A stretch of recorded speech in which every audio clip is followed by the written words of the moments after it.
AI နဲ့ပုံထုတ်ဖို့ဆိုရင်မြန်မာပြည်မှာပတ်စံပေးရတဲ့သင်တန်းတွေပတ်စံပေးရတဲ့ service တွေမှာအများကြီးပဲတကယ်တော့ဗျာ AI နဲ့ပုံထုတ်တယ်ဆိုတာဘာမှခက်ခဲတဲ့ကိစ္စမဟုတ်ဘူးအရန်ကိုလွယ်ကူရိုးရှင်းလို့ねအခုပြသွားတဲ့ပုံတွေကိုဘယ်လိုထုတ်ရလဲဆိုတာလုံးဝဆရာစားမချမ်းမင်းနဲ့အကုန် free ပြောပြပေးသွားမယ်ခင်ဗျားတို့လောက်ရမှာဒီဗီဒီယိုကိုအဆုံးထိကြည့်ဖို့ပဲလိုတယ်ကျွန်တော်တို့သုံးသွားမယ့် prompt တွေရဲ့လျှို့ဝှက်ချက်တွေကိုပါပြောပြပေးသွားမှာမို့လို့လုံးဝတန်ဖိုးရှိစေရမယ်လို့အာမခံတယ်ကဲအရင်ဆုံးခင်ဗျားတို့ပုံထုတ်တဲ့အခါမှာသုံးရမယ့် prompt template ကိုရှင်းပြပေးသွားမယ် ပထမဆုံး main subject ကိုရေးပေးရမယ်ဥပမာခင်ဗျားတို့ကကောင်မလေးတယောက်ပုံထုတ်ချင်တယ်ဆိုပါစို့ဒါဆိုရင်ဒီနေရာမှာကောင်မလေးတယောက်လို့ရေးပေးရမယ်နောက်တစ်ခုကကြတော့ description နဲ့ action ဒီနေရာမှာကတော့ကိုယ့်ရဲ့ main subject ကဘာလုပ်နေလဲဘာပုံစံလဲဆိုတာကိုရေးပေးရတာဖြစ်တယ်ကျွန်တော်ကတော့လူသွားလမ်းပေါ်မှာလမ်းလျှောက်နေရလို့ရေးပေးလိုက်တယ်ပြီးရင်တော့ art style ကိုရွေးပေးရမယ်ဒီနေရာမှာပုံကို your name ဆိုတဲ့ anime ဇာတ်လမ်းတွေကလို့ဆွဲပေးပါဆိုပြီးတော့ရေးလိုက်မယ် media နဲ့ lighting ကိုကတော့ anime နဲ့ cinematic ဆိုပြီးတော့ရွေးလိုက်မယ်နောက်တစ်ခုက environment ဒီအဆင့်မှာကတော့ကိုလိုချင်တဲ့နောက်ခံ background ပတ်ဝန်းကျင်ဒါတွေကိုရေးပေးရမယ်တစ်ခုမှတ်ထားမှာ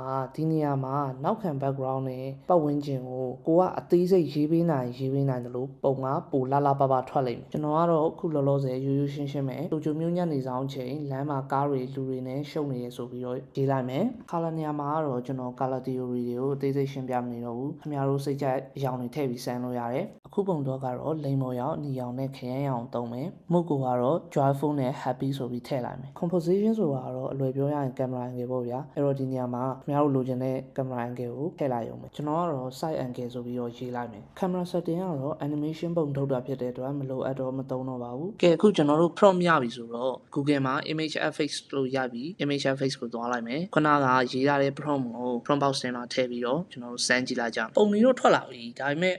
ထွက်လာတဲ့ပုံတွေကိုတိတ်တော့မကြိုက်သေးဘူးအဲ့တော့ကျွန်တော်တို့ကိုပြင်းထိဖြင့်လောက်ကြည့်ကြပါဦးအရင်ဆုံး camera angle ကို front angle လို့ပြောင်းလိုက်မယ် color ကိုတော့အနီရောင်ဖြတ်ပြီးတော့ပြာရောင်နဲ့ပန်းရောင်ထည့်လိုက်မယ် color နဲ့ camera angle ကတော့လိုချင်တဲ့အတိုင်းရပြီနောက်ခံ background ကိုတိတ်မကြိုက်သေးလို့နောက်ခံ background ကိုပြင်မယ်ခု background ကအရန်ကိုပြင်းစရာကောင်းနေဗျာအဲ့တော့ပို့ပြီးတော့လှလှပပလေးဖြစ်သွားအောင်လို့ ramen sign တို့ cherry ပန်းမြင်တို့စုံနေတဲ့ကလေးလေးတွေဒါလေးတွေကိုတည်တည်ချာချာလှလှပပပုံဖော်ပေးပါဆိုပြီးတော့ထည့်လိုက်မယ်ကျွန်တော်ရှေ့မှာပြောခဲ့သလိုပဲဒီနေရာမှာလုံးဝကိုလိုချင်တဲ့ဟာလေးတွေကိုအသေးစိတ်ရေးပေးနိုင်တယ်လို့ပုံကပို့ပြီးအသေးစိတ်ကြပြီးပို့ပြီးတော့လှမယ် background ကတော့အဆင်ပြေသွားပြီ main subject ကဝတ်ထားတဲ့ fashion ကိုတိတ်တော့တဘောမကြဘူးအဲ့တော့ကျွန်တော်တို့ကိုလိုချင်တဲ့ပုံစံတိုင်းဖြစ်အောင်ပြောင်းလိုက်မယ် fashion ကတော့ပြောင်းသွားပြီဒါပေမဲ့အရောင်တိတ်မကြိုက်ဘူးဖြစ်နေတယ်အဲ့တော့ဝတ်ထားတဲ့အင်ကြီးအရောင်နဲ့ဘောင်းကြီးအရောင်ထပ်ပြောင်းလိုက်မယ်ကဲအခုဆိုရင်ပထမဆုံးထွက်လာတဲ့ပုံနဲ့ final result နဲ့ဘယ်လောက်တောင်ကွာခြားသွားလဲဆိုတာကိုကြည့်လိုက်ကြပါ Okay အခုဆိုရင်တော့ AI နဲ့ပုံကောင်းကောင်းတစ်ပုံဘယ်လိုထုတ်ရမလဲဆိုတာကိုအားလုံးလည်းနားလည်လောက်ပြီထင်တယ်နောက်ထပ် bonus အနေနဲ့ social media မှာ